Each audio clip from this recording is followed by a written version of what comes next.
வணக்கம், இது உங்கள் கற்றல் எழுது. இன்னைக்கு இந்த வீடியோவில் QU ஓட சவுண்ட் தான் நம்ம பார்க்க போகிறோம். இப்போ ஜென்ரலாக நீங்கள் குழந்தைங்களுக்கு 26 சவுண்ட்ஸ் நீங்கள் சொல்லித்தரும்போது நம்ம Q மட்டும் எடுத்து நம்ம சொல்லித்தர மாட்டோம். பிகாஸ் எப்போயுமே எல்லா வேர்ட்ஸ்லையுமே நீங்கள் பார்த்தீங்கன்னா Q is always followed by U. Qக்கு பக்கத்தில் எப்போயுமே U இருக்கும். அதனால தான் நம்ம குழந்தைங்களுக்கு QU ரெண்டுமே சேர்த்து ஒரு சவுண்டாக நம்ம சொல்லித்தரணும்.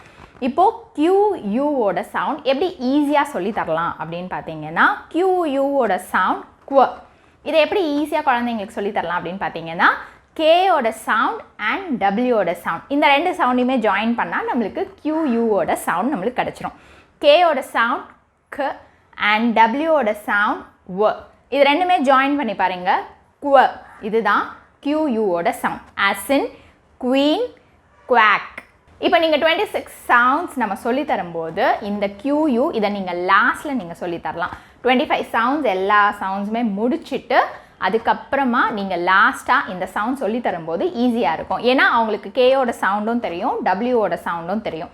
அதனால் இந்த ரெண்டு சவுண்டையுமே அவங்க ஜாயின் பண்ணி சொன்னாலே இந்த சவுண்ட் ஆட்டோமேட்டிக்காகவே அவங்களுக்கு வந்துடும்.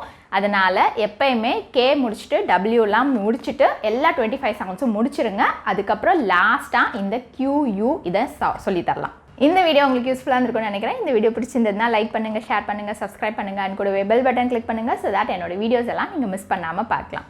நன்றி, வணக்கம்.